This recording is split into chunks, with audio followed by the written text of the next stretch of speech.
Hey, friendo, Steve here. And Larson. And welcome back to Going in Raw, the only wrestling podcast. That's a very appealing way to start the show. Hey, friendos. Anyways, the only pro wrestling podcast you really need to be listening to right here at youtube.com/Steven Larson. And, of course, wherever you find podcasts, be sure to hit that subscribe button and the notify bell if you're watching us on YouTube. If you're over there listening to us in the audio realm, leave us a rating, review, or a comment. It really does help spread the word about Going in Raw.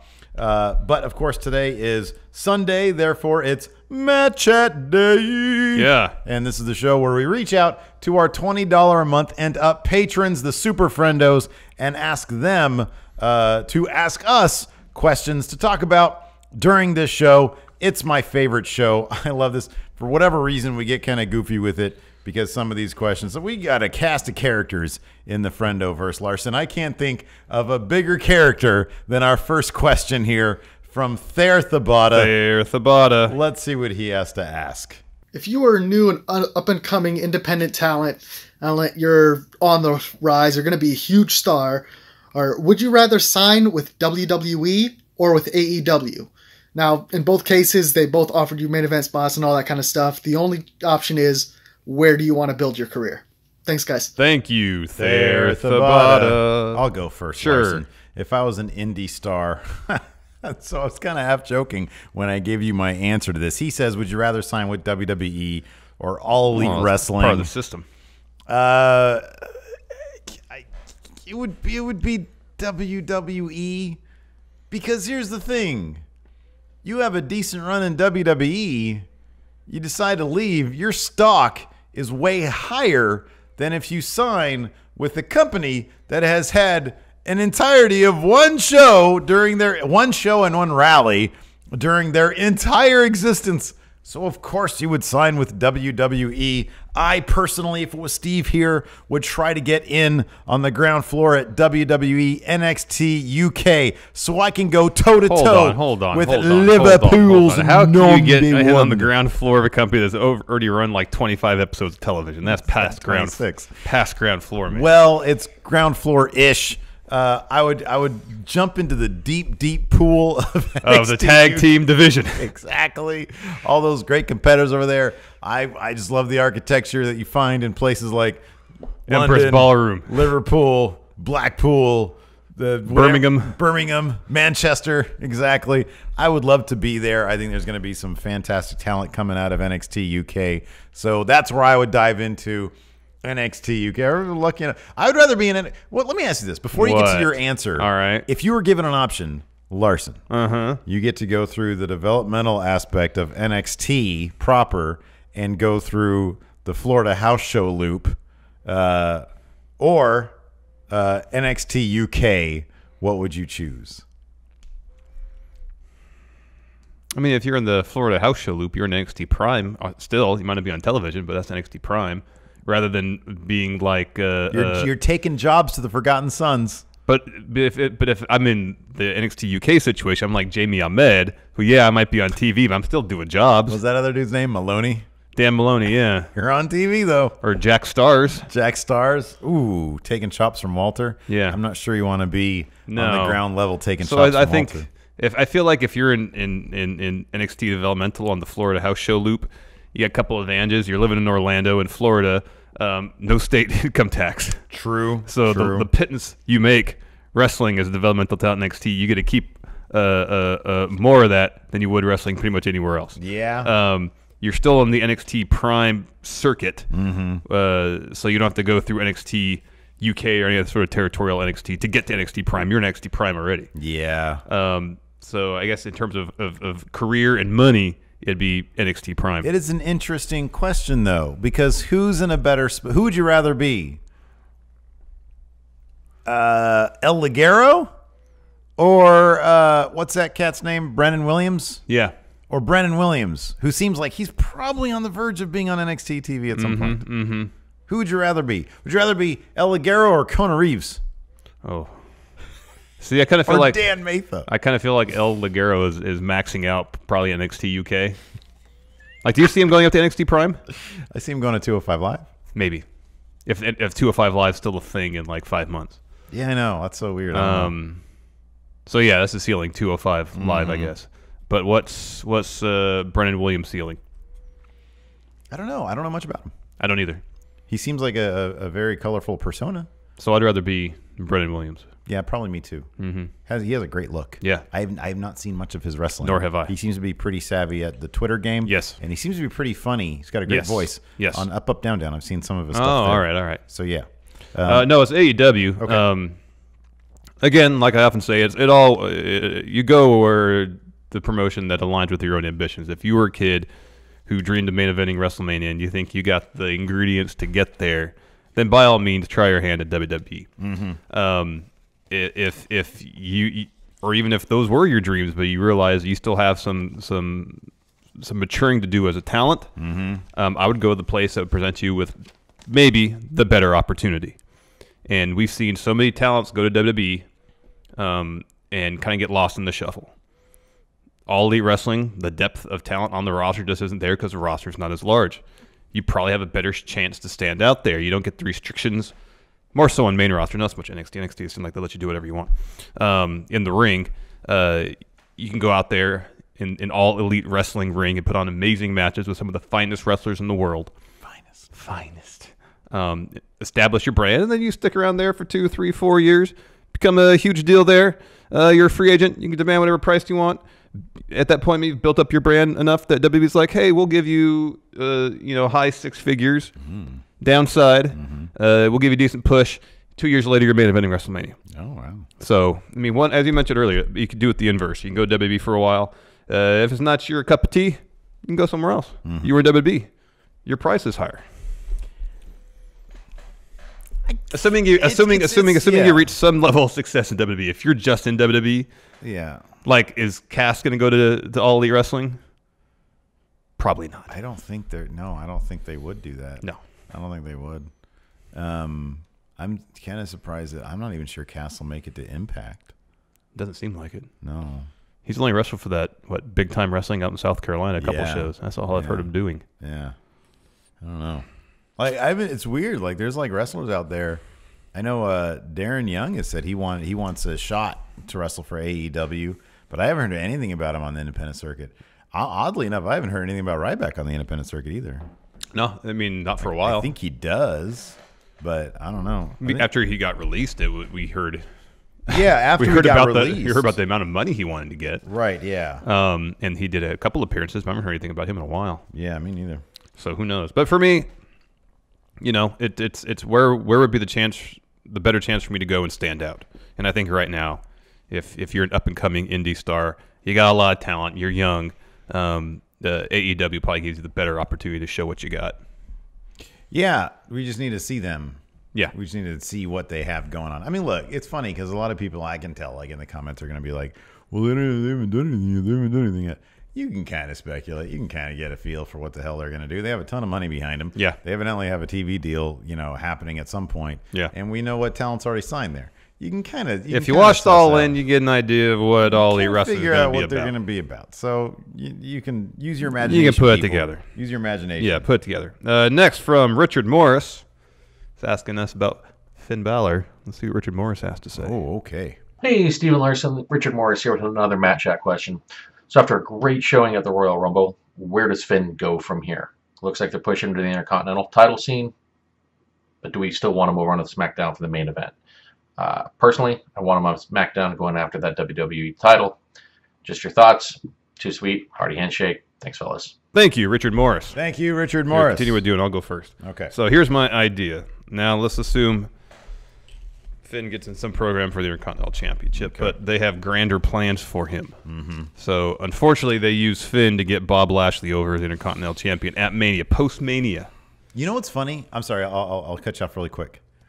If it was Baron Corbin instead of Bobby Lashley, that scenario would be much more likely.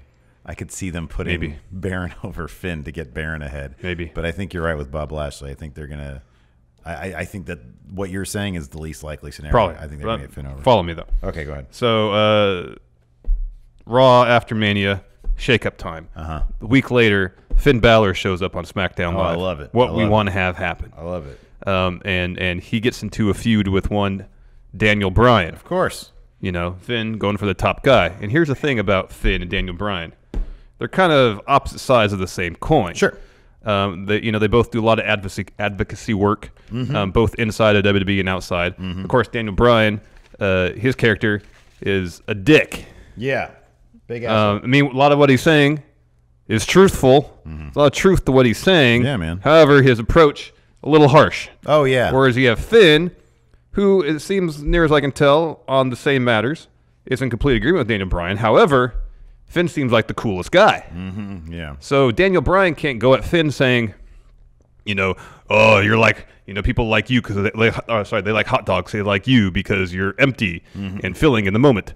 He can't go after Finn the same way he's going after AJ, basically everybody else. Finn's got the high ground. Yes. Yeah. Gotcha. Because on a lot of aspects, they agree. Yeah, sure. So that could be an interesting dynamic story-wise, and it would force Daniel Bryan to bring forth new layers to his character. Yeah.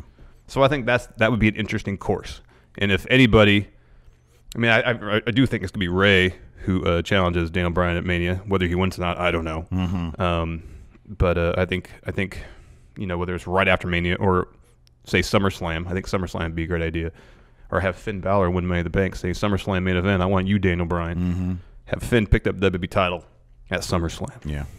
I like it. Send him to SmackDown. Here's what I would like to see. Finn Balor wins IC title at WrestleMania.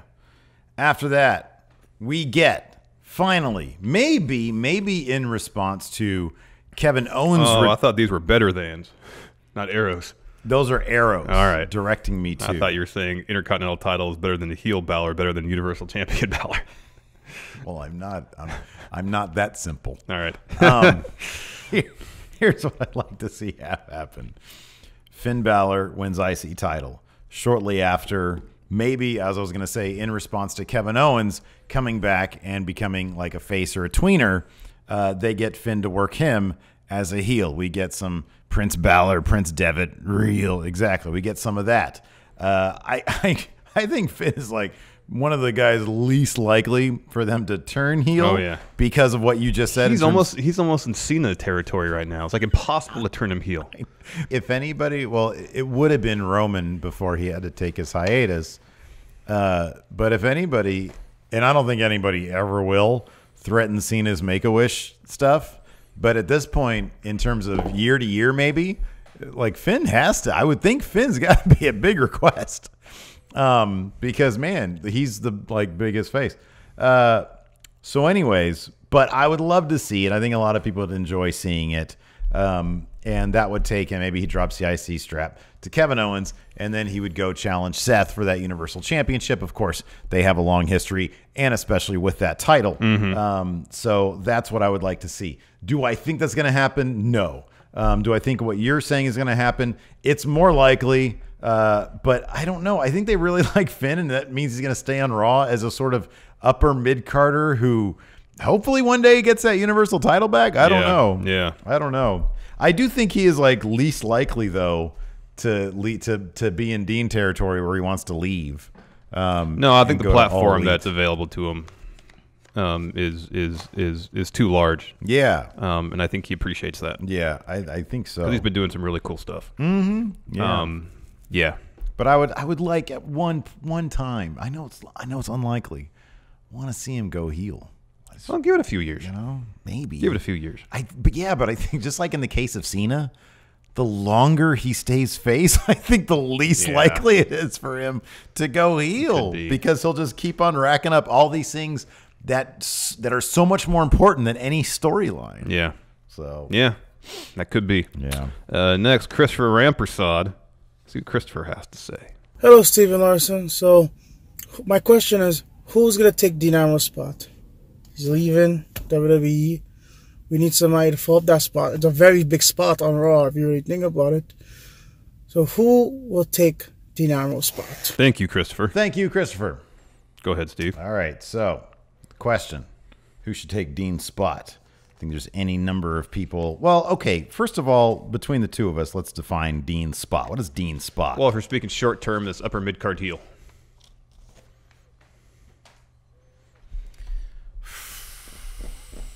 So there's any number of people who could take this spot.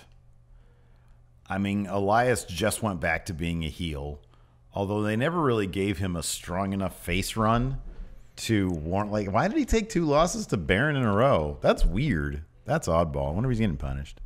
So there's him. Do you think they turn Elias just to get into a thing with Jeff Jarrett? So there's that. There's your answer, which I won't tread on. I'm going to say they're going to give it to a guy they obviously really, really like. He's already kind of in the same vicinity. Maybe he's even above where Dean was. I'm going to give it to Baron Corbin. I think they really like him. I think that he has strong performances. It's funny because in our heads, like, I kind of agreed with your pick for him to last the least amount of time in the Rumble.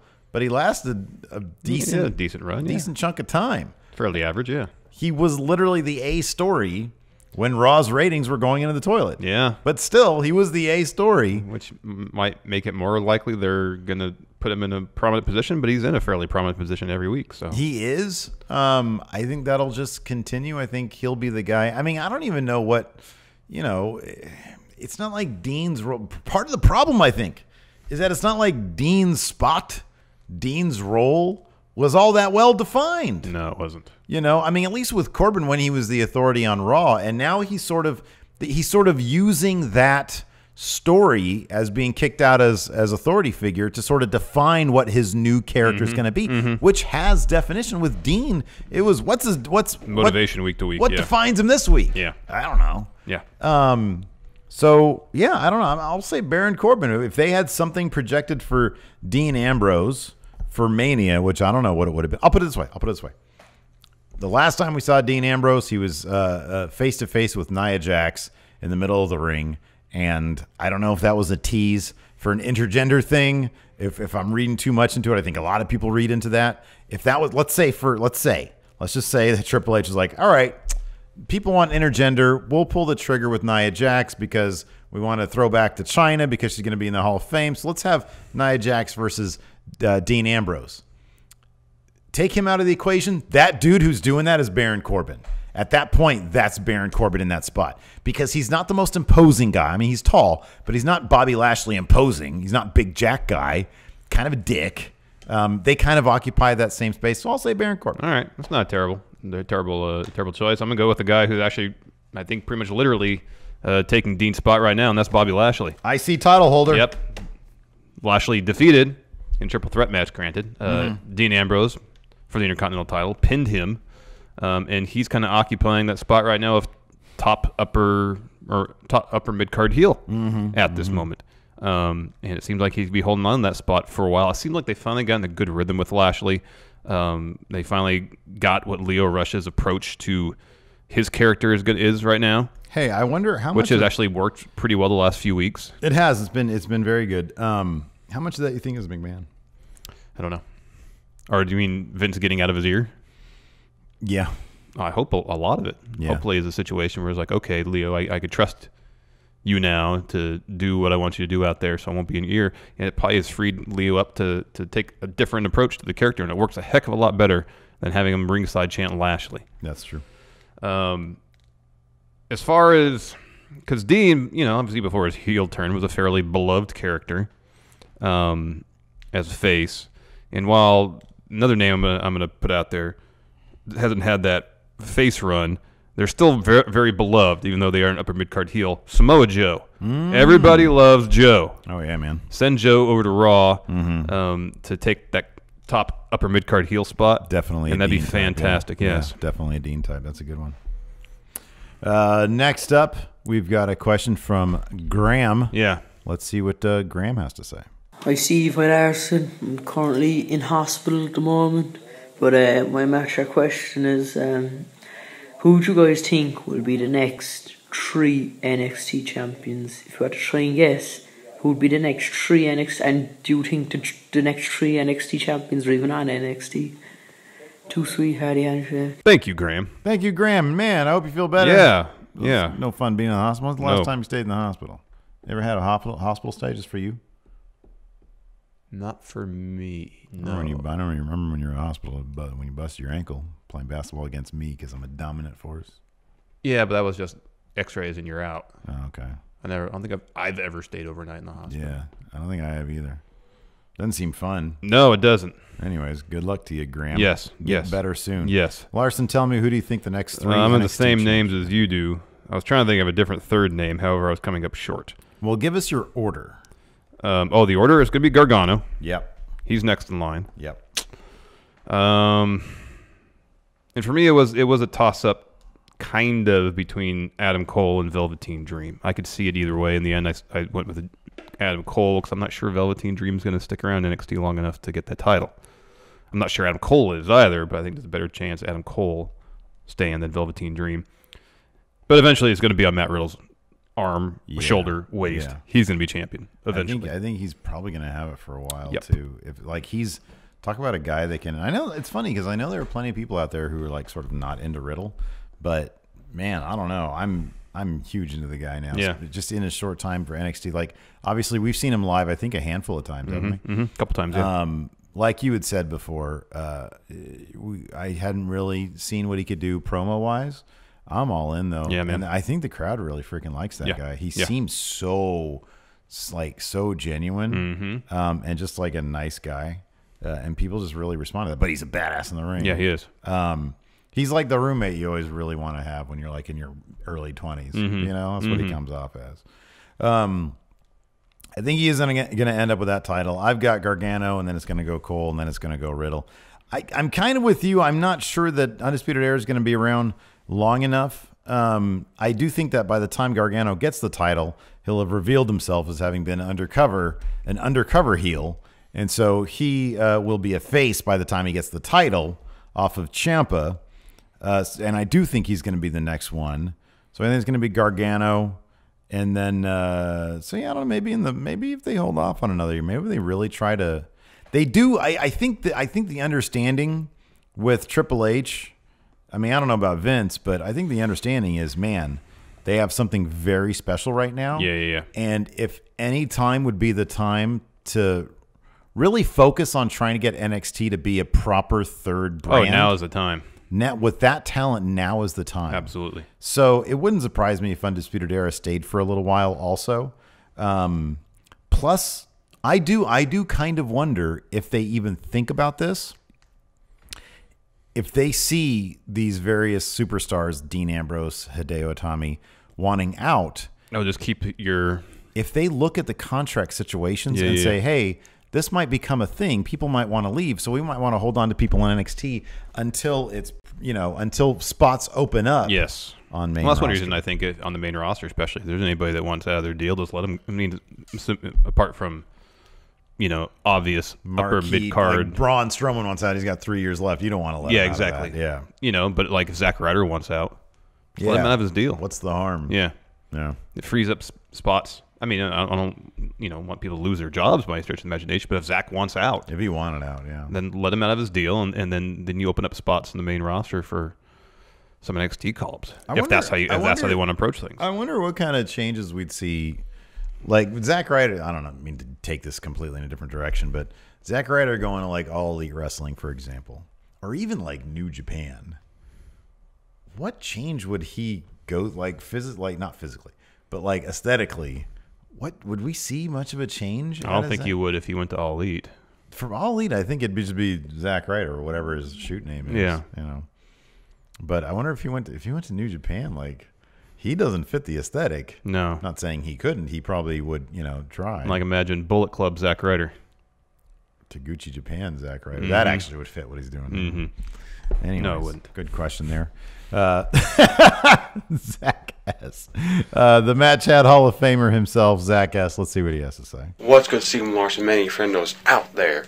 It is your friendo first, Matt Chat Hall of Famer, Zack S. Coming at you with another Matt Chat question. Question of the week is, Stephen Larson, which year in NXT would you say would be the all-around greatest year in NXT history? Thanks, boys. Thank you, Zach S. Thank you, Zach S. The year 2018. I remember it fondly. It was like a couple weeks ago, and it was the best year in NXT's history. I mean, you can count the ways, man, I think probably the best way to do it is to understand that didn't NXT have 2 5-star matches in 2018? Gargano Almas, wasn't that 2018? And then Gargano Ciampa. Yeah. But I mean, Adam Cole Ricochet, you had a lot of Aleister Black going on. You had the Mustache Mountain Undisputed Era stuff going on.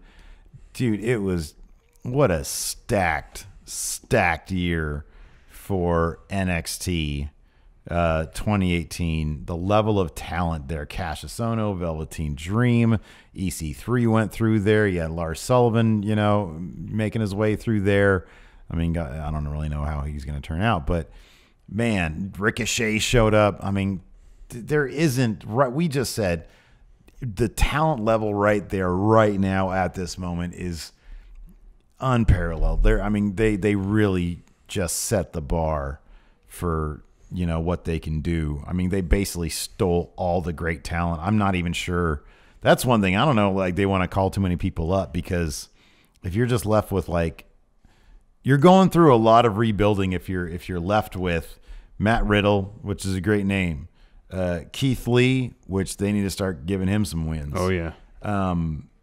If you take all the main players out now, you're actually not left with that much made for prime time now. Yeah. It's not like another Undisputed Era can come in with 5 main, 5 big players.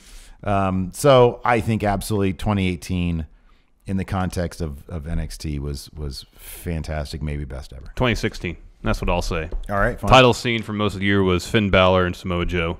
That's good. Awesome feud. Stacked. We saw Shinsuke Nakamura make his debut in NXT, got into the title picture towards the end of the year, won himself that championship. Stacked. Great stuff. Bob Roode showed up in NXT. Andrade Cien Almas, Austin Aries, the tag division, probably never better. American Alpha, Revival, DIY, Authors of Pain. Stacked tag division. Daddy. I mean, the level of talent throughout was fantastic. Asuka during her dominant run. Bayley was still there. Okay. So Ember Moon was on the way up. Just so many incredible names, who most of which now are on the main roster. 2016. That's my answer. It's a good year. It was a good year. It's a darn good 2016. year. 2016. Moving on. Who is next? We have Devin the Dude. Let's see, Devin the Dude. Hey, friendos. It's Devin the Dude back with another match check question. Really quick. I know that we're probably going to get Becky winning at the end of WrestleMania for a nice feel-good moment.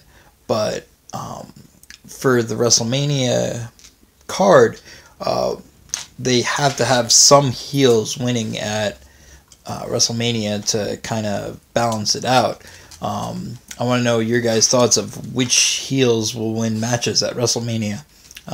Something quick and simple. I don't know. Stay strong, brothers. Thank you, Devin the Dude. Thank you, Devin the Dude. Since we only have 2 matches confirmed for WrestleMania right now, we're looking at it right here. Those are both face wins. Yeah. They should both be face wins. Seth Rollins is going to win. Yeah. Becky Lynch should win. So heels that will go over, most likely Daniel Bryan.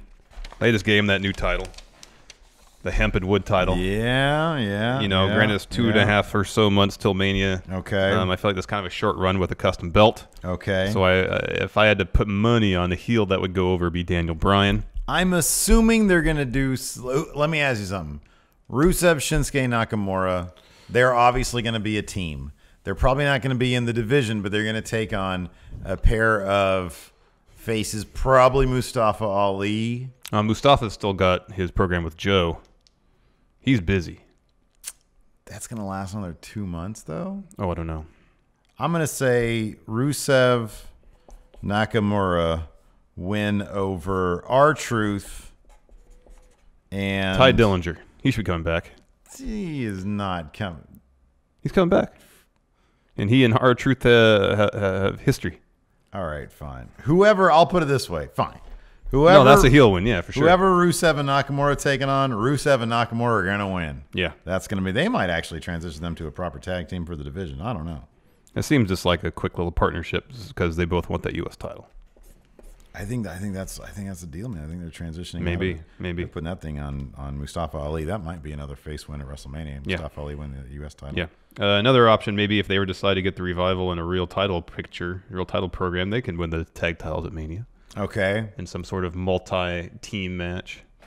I don't know how this this Miz Shane thing that might keep on going. If they're still a tag team at WrestleMania. They're winning at WrestleMania. Mm-hmm. They're like the most feel good tag team there is. I know. I feel like people are getting into it too. It's such an oddly great inspired pairing. It's because Shane's into it. He is. He's totally into it. Like the whole stuff with Kevin Owens and Daniel Bryan, it seemed like he had no idea where anything was going. Yeah. And it showed, and he wasn't into it. He seems into. He actually seems like he's having fun. Let's say they don't put Charlotte in that main event. Let's say it's Charlotte versus Asuka. Oh, Asuka wins. I don't know, man. I saw that picture of the 4 horsewomen standing tall with their all the titles. It's true. That could be. It's true. I mean, that would suck. It would for Asuka. What other heels can win? Randy Orton's kind of a bad guy. I don't know now. I don't know. What about Almas? You think Almas and Ray will go all the way to Mania? No, Ray's taking on. Yeah, I know. They need to put. What about this? Almas takes the title from R-Truth. All right. And then him and Mustafa Ali fight for it. All right. But that's a face win. Yeah. Unless Almas keeps it, and then the night after Ali wins there. Entirely possible. Almas wins. All right, Almas. There you go. We just solved it. Good job. Solved the whole problem. Oh, and Riot Squad win too. I don't think so. Heels win the Battle Royals. Oh, there you go. There you go. Perfect. That makes up for it. No, I think you're right. I think WrestleMania is going to be fantastic. Drew McIntyre will defeat John Cena. Yes, if that match happens. There you go. Drew. That's like worth 5 matches on its own. Yeah, Drew will beat John Cena. It's Drew, Devin the Dude. It's Drew. Drew, that's the answer. Drew's that's the winning. Answer. Next from Nice Guy, Andy Nero from his Matt Chat Studios. Nice Guy. Take it away, Nice Guy. Hey friendos, it's good guy Andy Nero, the nice guy Andy Nero here with another Match Chat question. Following my face turn. Once again in the Match Chat studio, I'm at work. Just wanted to ask you guys, do we think that multi-man matches are overused at WrestleMania? New Japan managed to make single matches and tag matches work with the odd multi-man match, but it seems as though the last few WrestleManias has been dominated by multi-man matches. And I harken back to the days of WrestleMania 17 when there was like 3 multi-mans. What do you think? Let me know. Yeah, too sweet, hearty handshake. Take care. Thank you, Andy Nero. Thank you, Andy Nero. Go ahead, Steve. You ran some numbers from last year's Mania. Yeah. They definitely have their fair share of multi-man matches. The important ones, though, not really. What is it? Last year was 34. Let me see. It was like the mid-card belts had multi. So here we go. The United States Championship was a fatal 4-way. And a triple threat for the Intercontinental title. And a triple threat for the Intercontinental title. But those all made sense. And then the tag titles are SmackDown were triple threat. What about the Raw? That was that stupid Strowman and Nicholas crap. Boy, that was stupid. But like the Universal and WWE title, the WWE Raw title, the women's titles are both singles matches, right? Where's the women's this women's SmackDown? It's up here. It's Charlotte versus Asuka. Oh yeah. So those were singles. So here's the thing: everybody needs to get on the card to a degree, and you can't do that these days. That's why they have those battle royals. So the important matches at Mania are singles matches. The ones that aren't so important, like that United States title last year, that didn't mean anything. That match, that title at the time meant less than nothing. It kind of means a whole lot of nothing right now. They have it on R-Truth, so it's in a state of flux. So that can probably be another fatal 4-way. The IC title these days, who has it right now? The IC title? Bob Lashley. Bob Lashley. That'll be a singles match with Finn Balor, because now that's a bit more important. So, I'm fine with it. Everybody's got to get on. Everybody's got to have their WrestleMania moment. I'm okay with it. I think it's fine. I think it's good. They might go a little heavy on the the multi-person matches a little bit. Name one here that should have been straight up match. That wasn't. The United States Championship they could have built to something better. Yeah. I mean, any of them was different. Creative could have built to something better one-on-one. Like it could have just easily been Seth versus Miz for the Intercontinental title at Mania. So Randy Orton was the champion. They put Finn in there just to kind of make sure he was on the main card and something prominent. Like the U.S. title, that was Jinder versus Randy versus Bob Roode versus Rusev. Let's make it Jinder versus Randy. They have history. Yeah, that would have been good. But Bobby Roode and Rusev end up in the Battle Royal. That's a bummer. No, I know it is a bummer, but I mean, like Baron Corbin is in the Battle Royal after in being an Intercontinental title match the year before against Dean Ambrose. Yeah. It's just a really big roster. It is a huge roster. It's a big roster. The roster's large. I understand you want to get as many people as you can on it, but at the same time, some of these matches. But then you have Braun looking for a partner, taking on Thebar, and rather than getting him a real partner. Yeah. Like why is Nicholas so high on the card? Yeah. Why couldn't that just been someone from backstage? Call up someone from NXT. Yeah. Any number of things they could have done if they had this Nicholas garbage. Yeah. But kids probably liked it. Oh, yeah, I'm sure. Little boys who wanted to be Braun's partner. Yeah. Who want to live in the footsteps of the son of referee John Cone. Yeah. So I don't know. I'm fine. It's not that huge of a deal. Yeah, I'm fine. It's not like Road to New Japan shows. Like a wrestler. Well, the rationale for that is didn't really different. They don't really do that. No. Most of the time they don't do that. It was about WrestleMania 33. That was when we were at. How many multi-person matches were in that? I think I looked. That's even a better ratio of there's more singles matches. So there's a 6-pack challenge for the SmackDown Women's title. There's Roman versus Taker, Brock versus Goldberg. There's Orton the ladder versus match, Bray, Seth versus Triple H, and then there's the 4-way elimination match for the Raw Women's title. Owens, Jericho, so there's 3. Styles, McMahon, Dean Ambrose, Baron Corbin. So there's Neville 3 versus Aries. So it's 8 on the total card, singles matches, and 13 matches. So that wasn't that bad. About WrestleMania 32. Ugh, what a gross card that was. Roman Reigns versus Triple H. Rock. There's one. There's a triple threat. And then the ladder match. There's only 2 there. 2. Yeah. Matches more than 2 participants or 2 teams. Yeah. So I think they're okay. Next up, the Enforcer. The Enforcer. He's got those green lights going, man. He's I wonder what that means. A Hartford Whalers jersey on today. Let's see what the Enforcer has to say. Hey, Steven Larson and all the friendos. It's the Enforcer with the Matt Chat question. This week, Daniel Bryan debuted a new 420 hemp belt and got me thinking what other belts there were, and I was thinking the Smoking Skull, the Brahma Bull, all that good stuff. But can I get a power rank? Power rank the custom belts that we've seen so far. All right, too sweet and a hearty handshake. Thank you, Enforcer Stevie Bradley. All right, we're going to power rank custom titles. Do top 5. Isn't Smoking Skull number 1, Larson? I don't know. I kind of feel like, I know it's early. This Daniel Bryan belt is beautiful. It is beautiful. It's really early to tell on that one. We'll put it number 3. Put it number 3. We'll put Austin 1. Smoking Skull's got to be number 1. That's why I said Austin. Yeah, Daniel Bryan 3. Let's give him 3 or even 2. We'll put 3 because there's not a lot of good looking custom belts. Naomi's LED belt was amazing. Number 2. Absolutely, you're right about that. That was fantastic. All right, so we got our top 3. You got to put the Brahma Bull belt, right? That was okay. That was all right.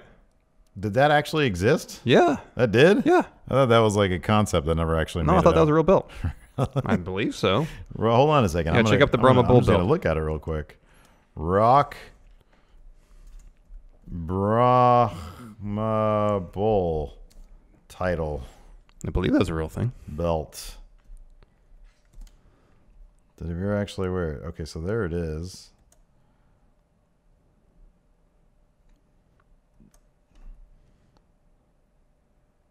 There's a toy version. There's not a picture of him wearing it. Oh, wait. Scroll down. There was a picture of him. Oh, was there? Was there? Maybe.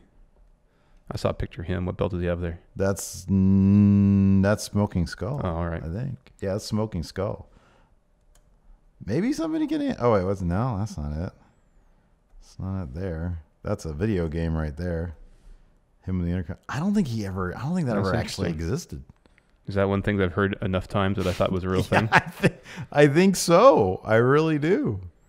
All right. I'll say this. I never really liked the spinner belt, but I like when The Miz had it and had it fixed so it's permanently the WWE logo upside down. Well, okay. Put a number 5 then. Here's the thing. There are far more crap custom belts. Yeah.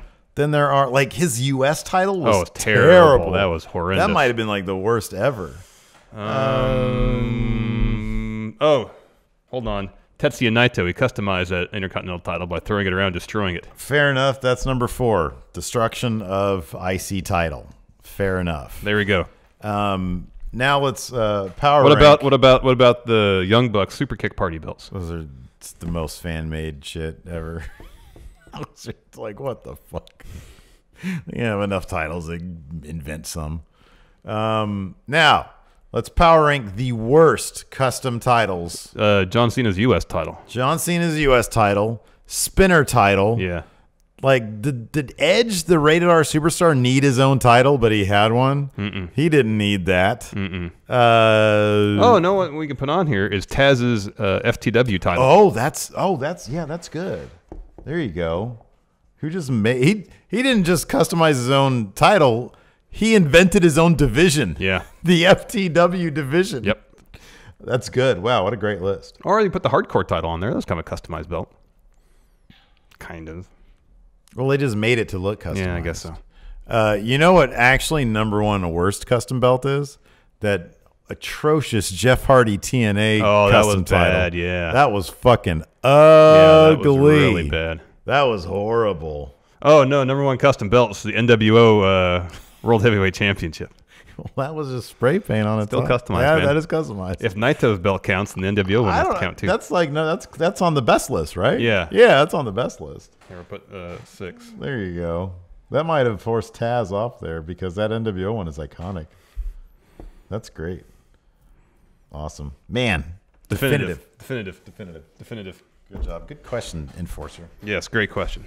Last question today from B-Man, Patrick Sparks. See what Patrick Sparks has to say. Hey, friendos, Pat here. All right, so I was listening to a podcast recently, and one of the hosts was made the argument that wrestling was never bigger than it was in the territory days, strictly due to the amount of territories all across the country, all the different places, all the different wrestlers, all the different people going, how they move back and forth, the different territories, whatnot, over the Attitude Era, where it was drawing ridiculous ratings on TV. So, I want to get your opinion on that. What do you think was the biggest time in wrestling? The territories, when there was way more exposure, say people-wise, and just all sorts of different stuff, variety, whatever, or how it was in the 90s, where it was just WCW and WWE, 2 providers, granted going back and forth, but it was just 2 compared to however many territories there was before Vince bought everything up. What do you guys think? Thanks, friendos. Bye. Thank you, B-Man. Thank you, B-Man. Sparks. So here's the thing. Larson and I are many things, but wrestling historians, not really. Not as much as we'd like to be. This is what I thought, and this could be me completely just making stuff up. But like the Brahma Bull. No, that was a real thing. It just never was on TV.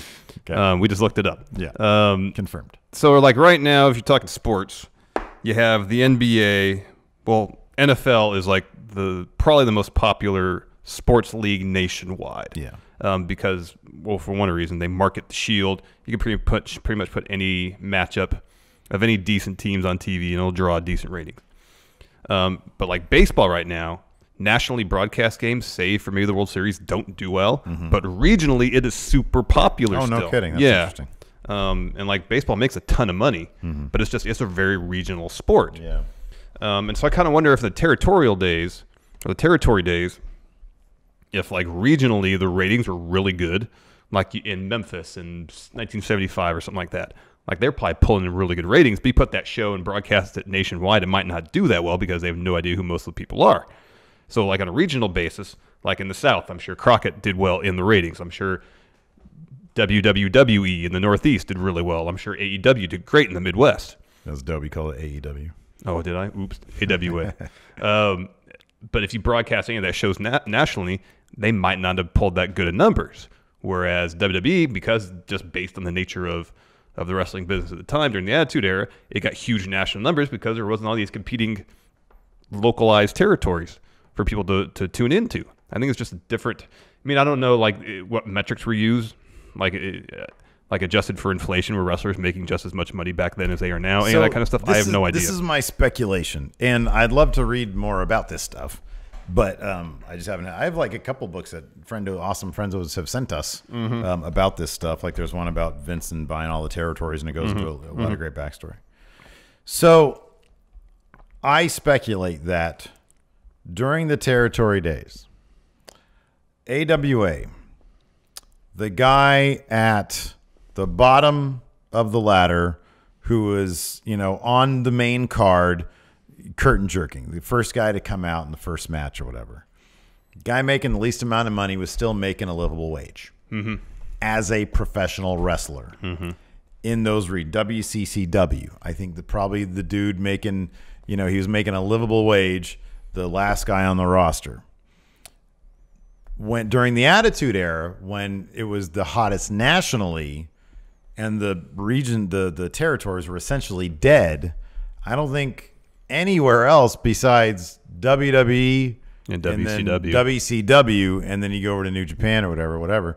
But here in the States, WWE, WCW, I don't know if there were any other places where the guy who's coming out first, the lowest man on the totem pole, was making a livable wage. So I think in total, like if you look at the territory days, the total giant pot of wrestling money that was split up between those wrestlers might have been on a per wrestler basis, adjusted for inflation, probably greater than the same thing. I mean, I know those, like Stone Cold was making $12 million a year. But I wonder how much Ric Flair was making in 1981 if you adjusted it for inflation. I have no idea. Yeah. If you go to whatever territories existed in California in the late 90s, I mean, I don't even know if the top guys then were making a livable wage. Yeah, I have no idea. I mean, I know that Ring of Honor, they talked about this in the Nigel McGuinness documentary. One of the reasons Nigel McGuinness wasn't able to get to the WWE is because, Daniel Bryan says, he says, I lied to their medical staff and he didn't. They said, you need to get the surgery, even though he didn't. And that surgery cost $7,000-8,000, which he couldn't afford. Yeah. It was said that, the top guys in Ring of Honor were not making a livable wage in Ring of Honor exclusively. So I think that it was, regionally speaking, the territories were better for those guys in the territory at the time. But I don't think wrestling brought in, nearly the money that it did in the Attitude Era. Like the Attitude Era was huge. Yeah. But how many people were benefiting from that? Yeah. So, and I'm sure in the regional, territory days, ratings per region were great. Yeah. That's everything I've read. Exactly. That's how it was. Like ratings were fantastic regionally. Yeah. So by region, I'm sure it was super popular. But just not quite on the national level like it was in the Attitude Era. Yeah. It's kind of interesting that like WWF and WCW didn't seem like they had the kind of coattails that you would think that they would have. Like there wasn't another explosion of like big regional promotions popping up to capitalize on. By the time the Attitude Era rolled around, I mean, WWF was synonymous with wrestling. It was the Kleenex of professional wrestling, the crayon, when people thought pro wrestling, they thought WWF. So maybe back then it was a situation, well, you're not wrestling for WWF, you must not be a real wrestler. Like that, or WCW. Yeah. As untrue as that may be, maybe that was a perception of some. I have no idea. No, I mean, that would make sense. And it wasn't that far removed from, it was like, what, 10 years removed from really the death of I mean, that's not that long a time, just 10 years removed from the death of the territories, really, like 88 around then. So, yeah. Anyways, what a lively discussion we had today. Yeah. Thanks to our patrons over at patreon.com/Steven Larson. We really, really appreciate the support. We have a variety of reward tiers over on the Patreon, so please go check it out. And until next time, we'll talk to you guys later. Bye.